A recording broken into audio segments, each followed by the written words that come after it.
set when I do it because I check the carpet. So I just decided to show you. Anyway, here's the MAPS committee. They're the ones responsible for inviting all the speakers in this wonderful series. I'm the one on the far lower left.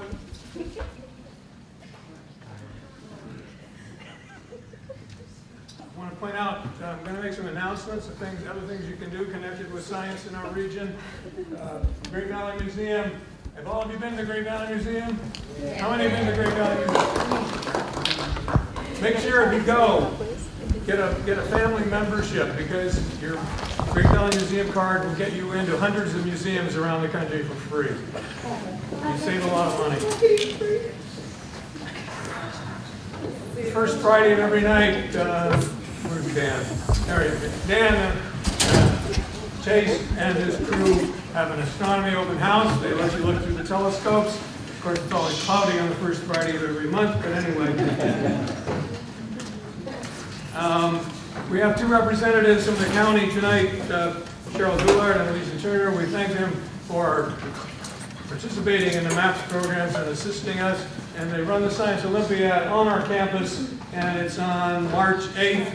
And then there's an elementary one at Walnut School on May 3rd. Try to go to those and support the kids. It's really worth it. These are the people that hopefully will be leading this during the next many years. These are the sponsors of the MAPS program. Excuse me. In particular, I want to point out Modesto City has given us a significant award that we've been using for the last couple of years. This is a new MESA program on campus. It's involving students in science education and engineering. This is the program next month.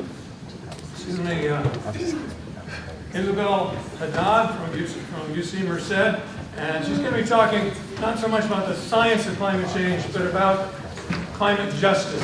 So it's a really important talk. Try to encourage everybody to come, and we'll see what she has to say. Next semester, we have an excellent 4 programs lined up. The first one in January, people of all ages in the MJC East Campus Auditorium. It's a bunch of animals being brought down from various places. They will be live, so we're bringing the zoo to you. And it's going to be great. The last time we did this in the auditorium, we had an overflow audience, so get there early. Tonight's talk will be introduced by Jennifer McDonald, the chairman of MAPS. So please welcome Jennifer.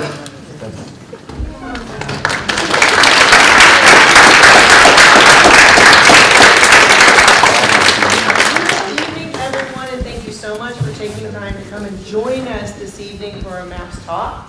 Our speaker this evening, I was actually watching the news about integrating technology for monitoring mosquito populations, and I was really fascinated about how we can really know sort of what's going on. And then I was thinking also, does everyone know how things have changed in our valley? New mosquitoes who have come to join us. And I thought, this sounds like a talk we need. So I hope that you all join me in welcoming Dr. Sarah Wheeler, Director of the Yolo County Laboratory for Vector Control.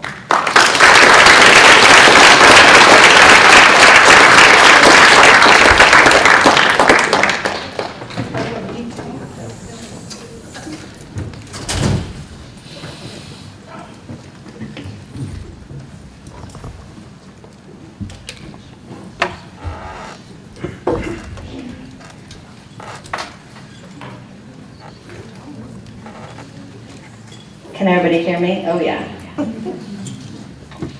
Hopefully it'll be good in this position. Is that okay level? Yes. All right. I am so glad to be here this evening with you all and to be able to talk to you all about mosquitoes and what I do every day. And so I'm going to kind of start very granular and work to how we control them. So let's go ahead and jump in. I was asked to give a little bit about my background and how it is that I came to where I am now. So I did my undergrad work at Cal Poly San Luis Obispo. It was a long time ago now, but I remember it quite fondly. I was studying ecology, and when I left Cal Poly San Luis Obispo, I was in love with ornithology. That's really all I wanted to do. I was gonna study birds, and my very first job was catching birds down by the Salton Sea for arbovirus surveillance. And it was before West Nile had come into California, and there was it was moving quickly across the state, and there was a lot of kind of hustle to figure out how this virus was transmitting amongst our local bird populations, and it was a perfect, well-paying bird job, which I soon found out that they're sometimes hard to find. But at the same time, I was also getting sucked into mosquito work. Because I was studying West Nile. West Nile is definitely a tight relationship between birds and mosquitoes. So while I was doing all this bird work, I was also kind of sneakily getting pulled into mosquito work.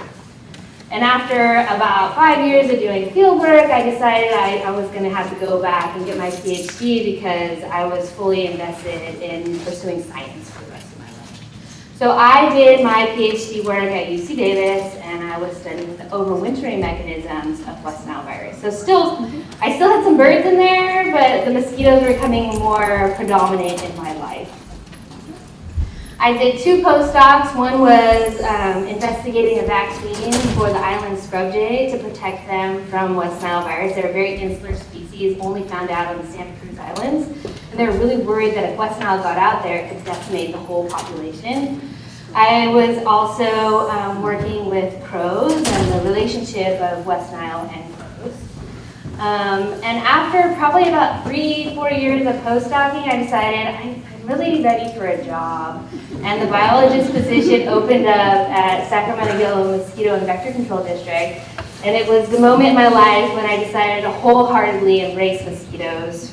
And so that's where I'm at now. I started as a biologist, and now I'm the laboratory director there. Let's start with a little bit of mosquito background. So mosquitoes have a complete metamorphic life cycle. So that means they go from egg to larvae to pupae to adult.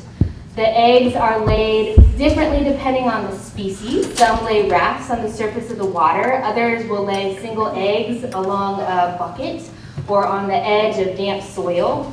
The larvae and pupae are air-breathing aquatic insects. So they require water to complete their life cycle. And that's why a lot of times when we're talking about mosquitoes, we're talking about standing water. Only mosquitoes take blood, and they do this to develop eggs. Both male and female mosquitoes feed on nectar to meet their metabolic needs. So one of my #1 questions I get when I'm doing public information events is, do mosquitoes do anything at all? That's a wrong question. They're here because they're good at what they do, right? But they won't leave until they take something. And I'm like, well, you know, some mosquitoes are pollinators. Okay. They have a purpose. I'm glad I could speak to that today.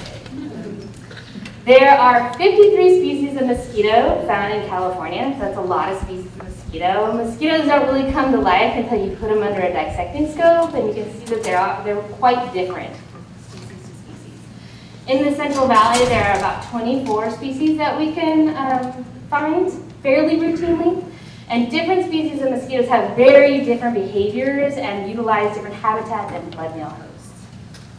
So these are some different habitats that mosquitoes would use, especially for aquatic life forms like their pupae and larvae.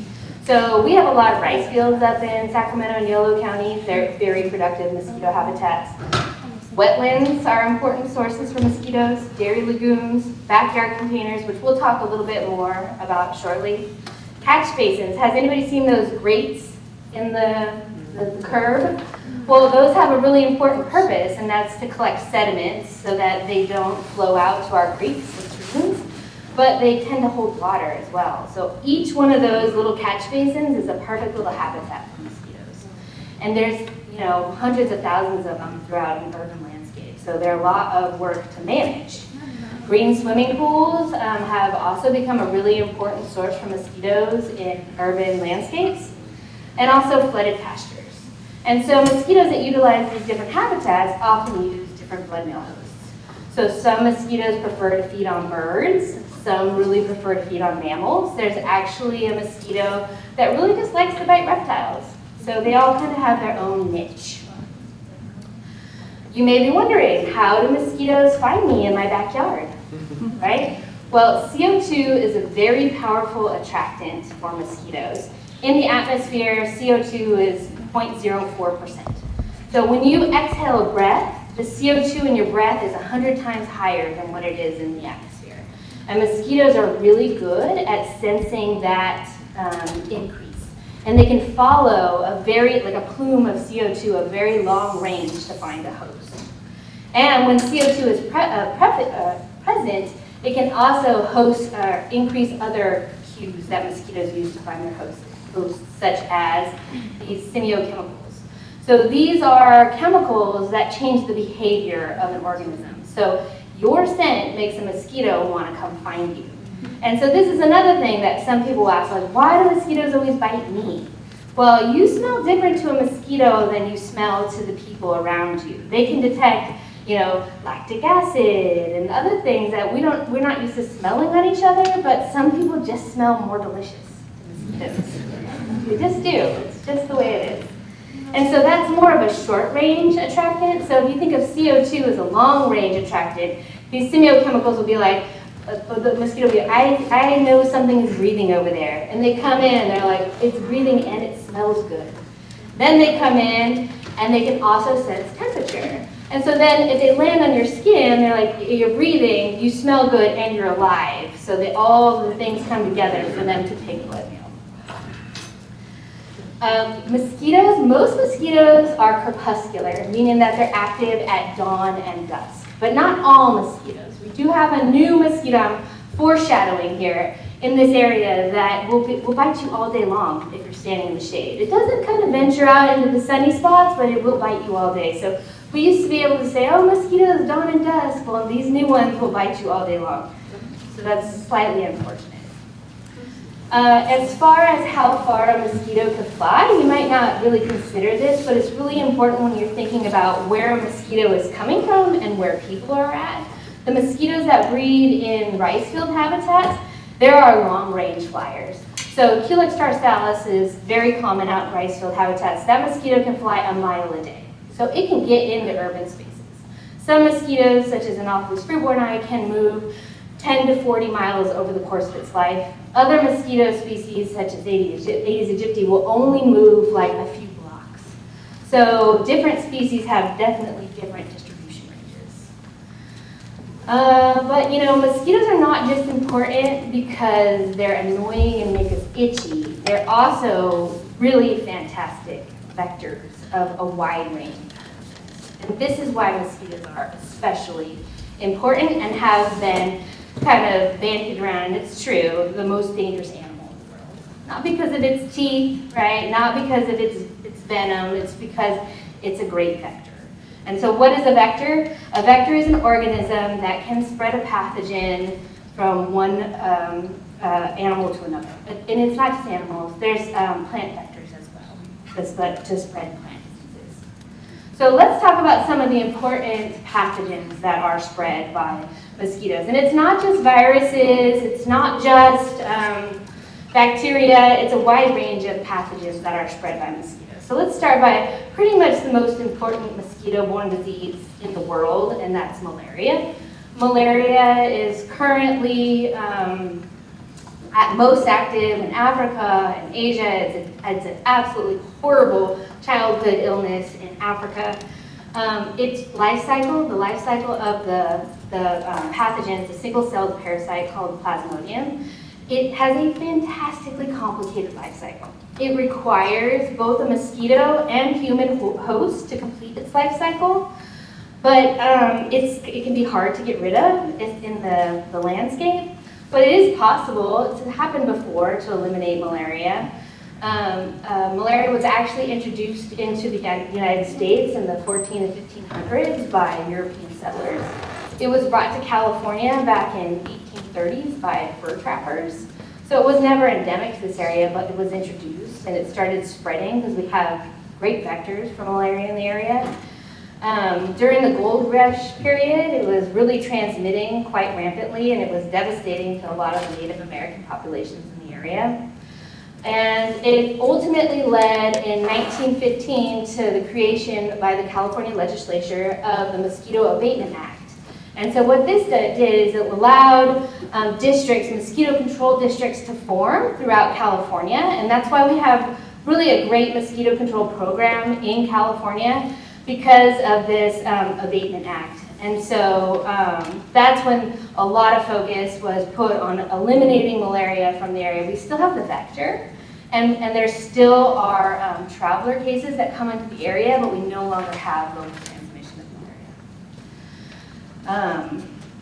But we're always curious if it could happen again. So at our district, when we have traveler cases of malaria, we actually go out and investigate the area, trap mosquitoes, we test any of the possible vectors for malaria to make sure that we're not having local transmission.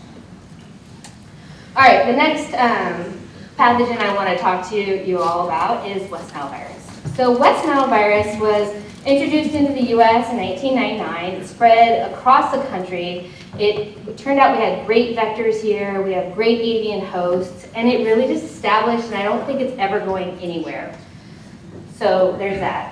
It is by far the most important vector-borne disease in our area. Like, you all could get West Nile next summer. I wouldn't say you would get it right now, but it's possible because there's a lot of West Nile virus activity in the Central Valley every year. It is predominantly transmitted from avian hosts and to culex vectors and back and forth.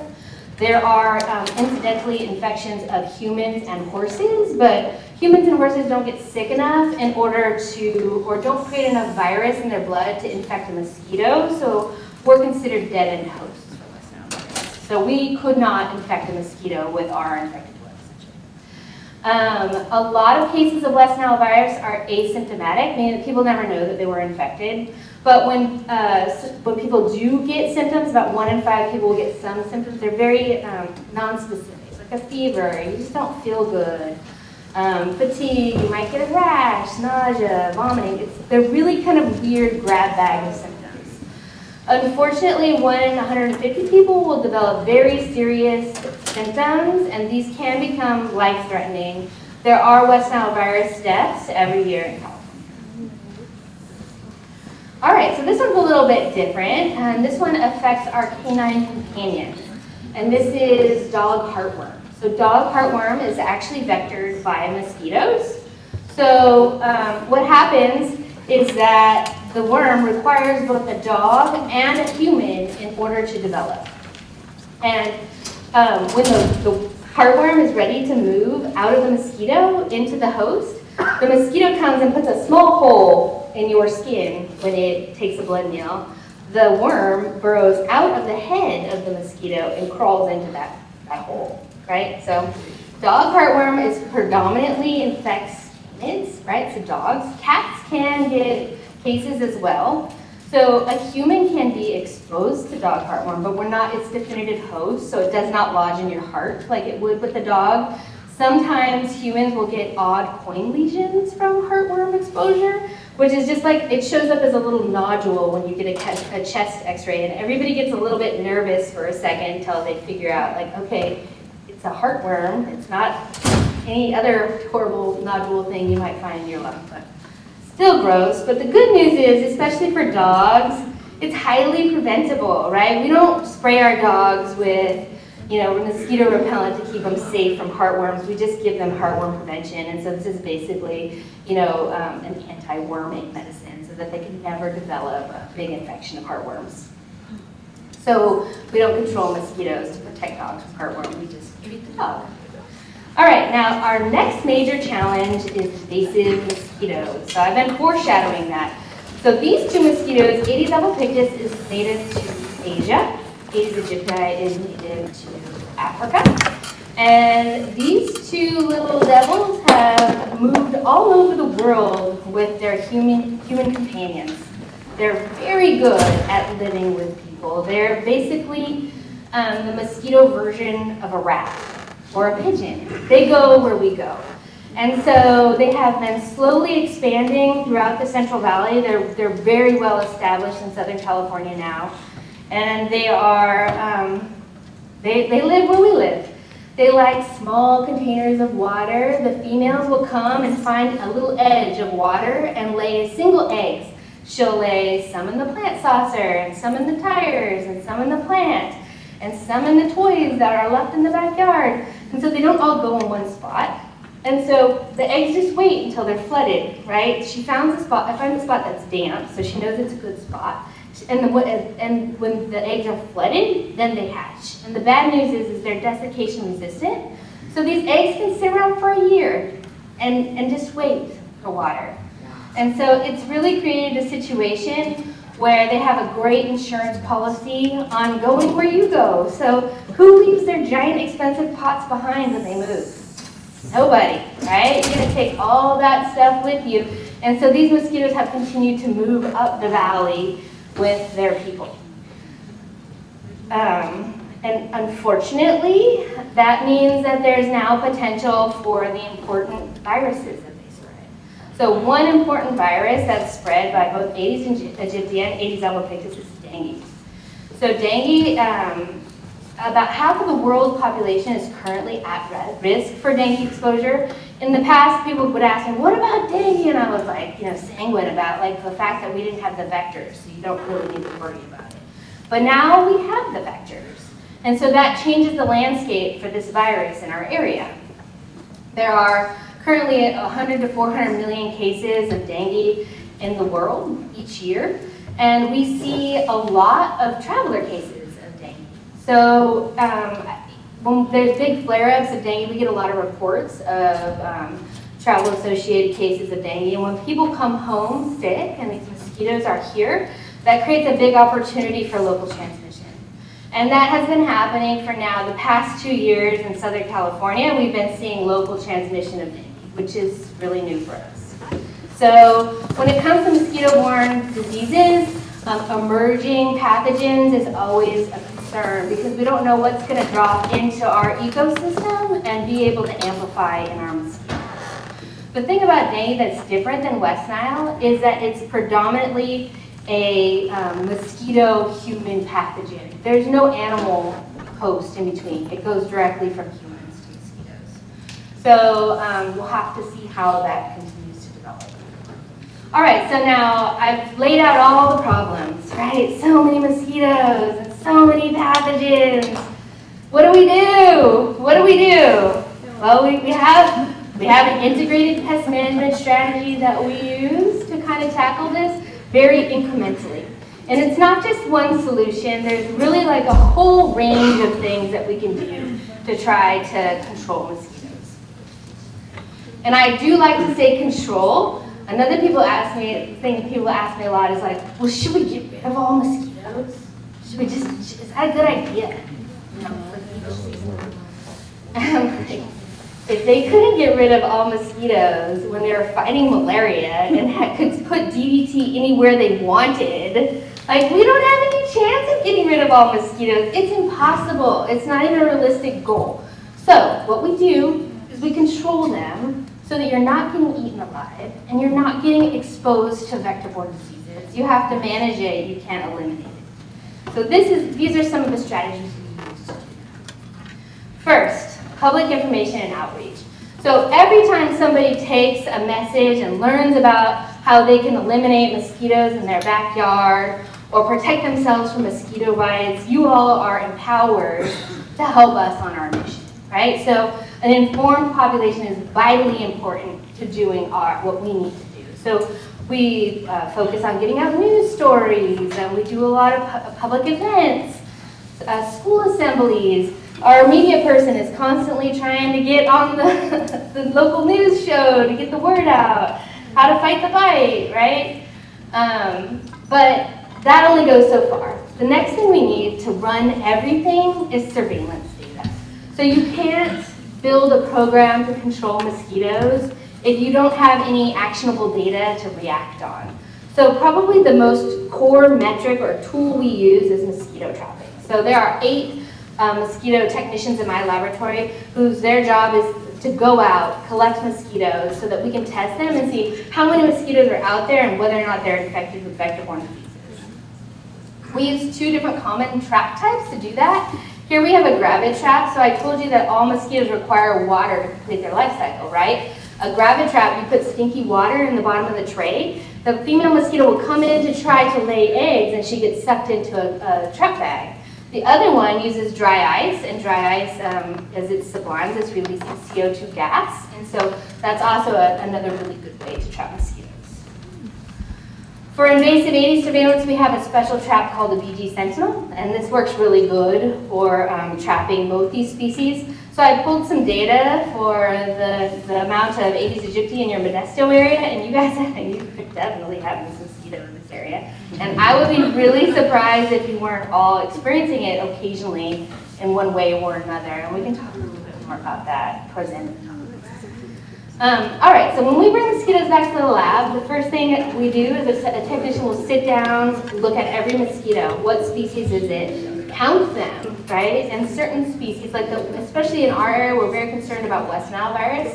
Is it a West Nile vector? If so, we're going to test it to see if it's infected with West Niles. And so you can see that little tube there of mosquitoes. Up to 50 mosquitoes go into a tube.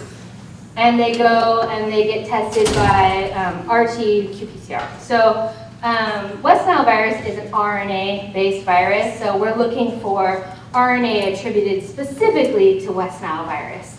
And so we have some special equipment that helps us do that, and we test probably like 6,000 pools a year, looking at to see whether or not these mosquitoes are infected with West Nile. And this is really what drives our control program. Other tools that we can use are dead bird surveillance. So I told you West Nile is really a bird culex kind of system. Well, some bird species, especially corvids are like magpies and jays and ravens and crows, are exquisitely sensitive to West Nile virus. And so when West Nile first came in, one of the first hallmarks of West Nile virus transmission was dead birds, bird die-offs, especially corvids.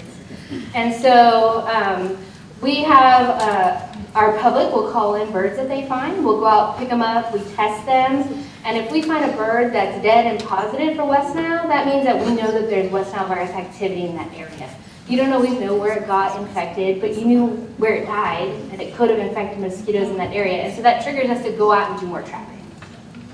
The other thing that we use is sentinel chickens. So sentinel chickens are a little bit more old school because with sentinel chickens, you're going to go out, you bleed them every other week, and you're testing them for antibodies. Well, the technology to detect antibodies developed way before high access to PCR to look for nucleic acids. So it was a really great way to do arbovirology surveillance by putting these chickens out and see if they convert. Like, do they develop antibodies to West Nile? And it tells you very specifically, hey, West Nile is infecting things in this specific area. So a positive mosquito pool, you knew that the virus was in the mosquito, but there's all kinds of barriers for that virus to go into the mosquito's midgut, out of the midgut, into the mosquito's body. It moves to its salivary glands, and then when it bites you, it can infect you. But if it's only in its stomach and you test it, it's still going to look positive. So the mosquito gives you maybe slightly less specific data than a chicken, but the sentinel chickens are a nuisance. You have 10 chickens in a cage, and everything wants to eat them, and you have to feed them, and so we're phasing sentinel chickens out to a certain extent, but they're still a really good tool for arbovirus surveillance. All right, so that's a lot of data. What do we do with all that data? What do you do? We still haven't answered that. What do you do? First thing, you gotta rally the team, right? And then you're gonna pull out the equipment, and you're gonna get it done, right? All right, so step one, can you find a way to eliminate sources that mosquitoes are using? So a lot of times mosquitoes like still water. There might be a channel that's just not flowing, right? It's puddling.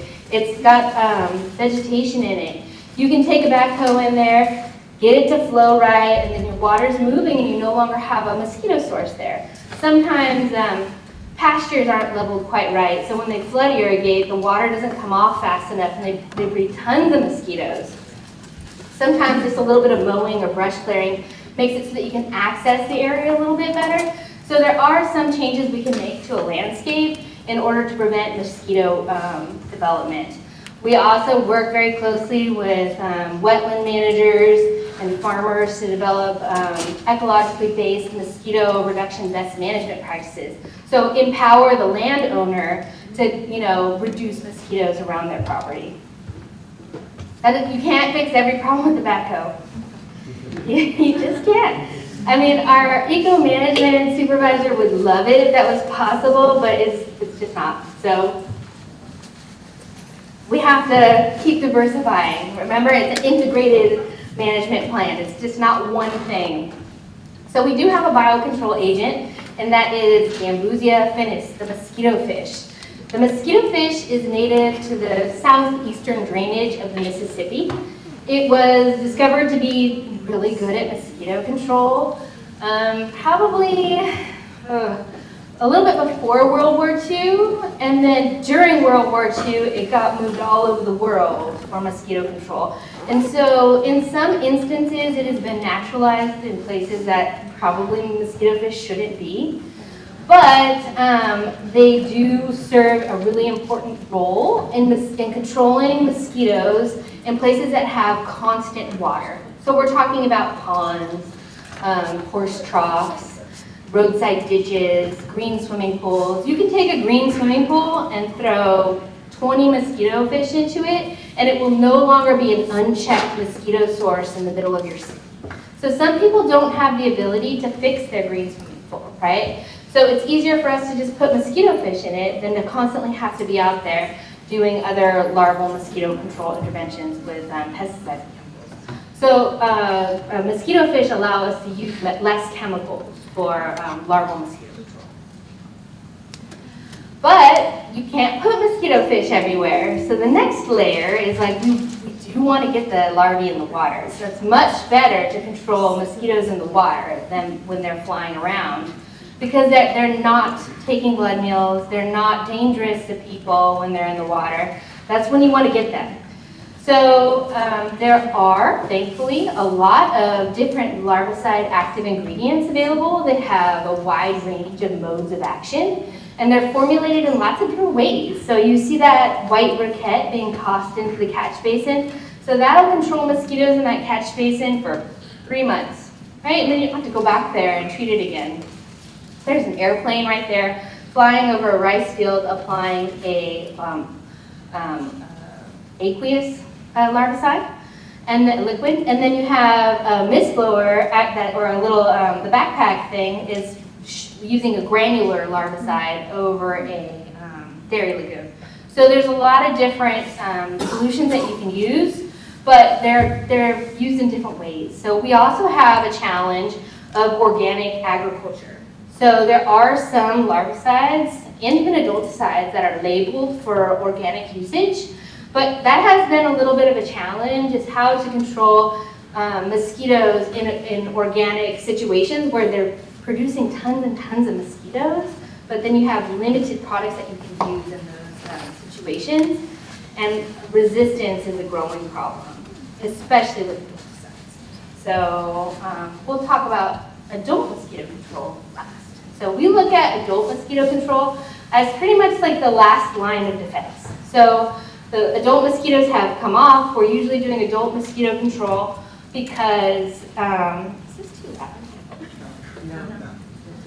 All right. We're doing adult mosquito control because we know that there's West Nile virus in the area, and we need to reduce that infection rate of the mosquitoes. So we have to do something, or else there's a good chance that humans could be exposed to that virus.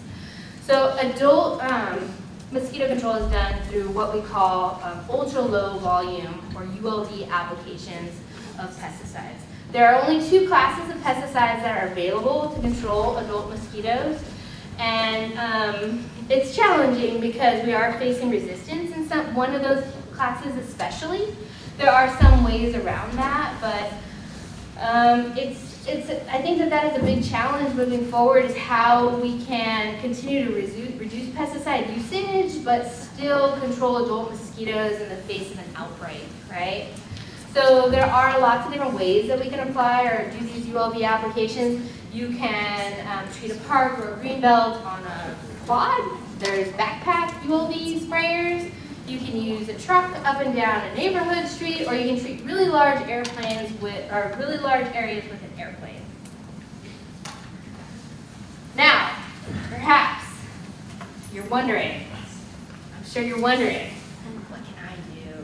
What can I do to deal with the mosquitoes in my yard? I have some suggestions. This is what we do, right? But there are absolutely things that you can do as well. All right. First, let's talk specifically about Aedes aegypti, because this is a challenging mosquito, right? They'll utilize very small quantities of water. So, I mean, we all have a friend or a grandma or somebody that's starting their plants like this all around the house, right? Roots for days. Yeah. That is the ultimate nursery for Aedes aegypti. So, like, if you can convince that person to start their plants in soil rather than water, that is a great first step. The next is to get rid of pot bottoms. So these little saucers that are underneath the plant that protect the patio from the horrible looking plant stains that run out. I think that you just have to like accept the plant stains because those are also a great source for Aedes aegypti. You can, there are sometimes very cryptic sources. So sometimes kid toys, the top of a 2-liter bottle can be enough water for Aedes aegypti to develop. One source that's pretty common is those basketball tank things that you fill up with water. Those are they'll have a little crack somewhere and they'll be full of Aedes aegypti. Another is yard drains. So I don't know if you have yard drains in your area, but those little things that are in the grass, they hold water just like a catch basin. So those can also be really important sources. So in some situations, just using some screen over the top of those yard drains was enough to reduce the bite pressure quite a bit. You can kill the eggs with a bleach spray. That's possible.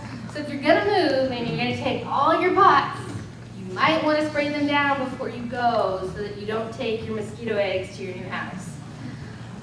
They want to go with you. They want to go with you. You're like, we have such a good thing going. Why would you leave us behind? Yeah. And then there are some other tips that we always like to kind of go through with everybody, and these are what we call our 7 Ds of mosquito control. So the first is drain standing water. This is it's tough because especially with Aedes aegypti, you don't even know, the sources can be so cryptic. You know, sometimes you have a hanging pot with a plant inside and you don't realize that there's an inch of water that can't escape that pot, right? So when it comes to drain, I think use your best detective skills and really hunt about what you need to drain. A lot of people like to say, I don't have any standing water, there's no water, but you just don't realize what could actually be holding water. So use your best detective skills, especially if you're getting bitten in the shade during the day. That means you need to do some hunting. Also remember that these containers are often refilled by the rain, but let's be honest, in California we don't have that much rain in the summer. It's sprinklers, right? It's when you're watering your plants. That's how they're getting, or your grass. That's how they're getting filled up with water. The next is avoid dawn and dusk, and I would say this is for the old school mosquitoes, right? You used to be able to count on it as the sun was coming down, the mosquitoes were coming out, right? This is not the perfect pattern, but honestly, for West Nile virus transmission, that is the pattern, because it's QLAGs that are going to give you West Nile, and they're going to be out at dawn and dusk, especially there's a big dusk kind of curve of mosquito activity. The next is dress.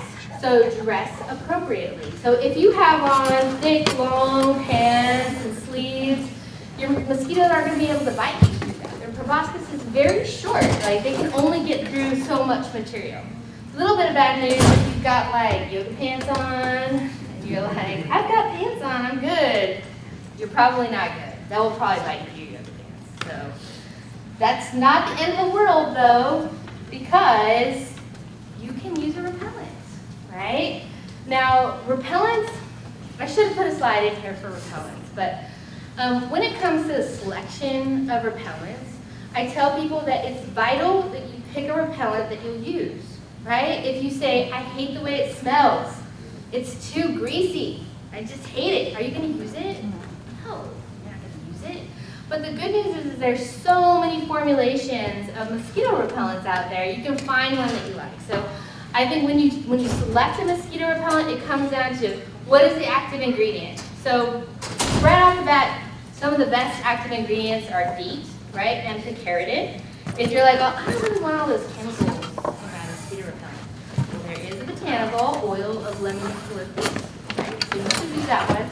It's a little greasy, so for me, I'm like, I'm gonna take the chemicals because this is too greasy for me. I don't like the way it smells. That's not the one for me, right?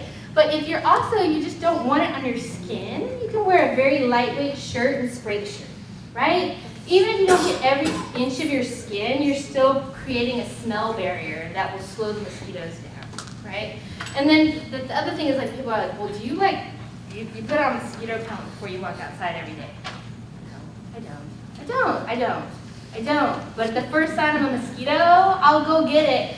And for me personally, like my husband is more delicious than I am, so since he's like, the mosquitoes, I'll be like, I'll go get some repellent. Yeah, so if you take anything away from this, go find a repellent that you like, right? Try them out. Next, doors and screens. Mosquitoes can smell your CO2 from very far way away, right? So if you have a giant hole in your screen or no screen at all, they're going to smell you breathing in the house, and they're going to fly right through the window. The next thing is that mosquitoes are attracted to light. So a lot of insects, will get, circle lights. Well, mosquitoes do that too, right? And so if you have your porch light on and your door open, it's like rolling a rug out. Welcome rug. Come on in, friend. Come on in. So you don't want to do that. Like, best to have a screen in place, and just know that your porch light will attract them. And the last thing to remember is your district. So I'm sorry, I'm not your district. I serve Sacramento and Yolo County, but you guys have a fabulous district in the area, and that's East Side Mosquito Abatement District. And if you're getting eaten alive, call them. You are funding that district to protect you from mosquitoes, right? And if you're like, I can't even go out in my yard, call them up. Say, hey, I have a mosquito problem. Like, we got you, right? We're here to help people with their mosquitoes. So, with that, thank you all for your attention. Let those mosquitoes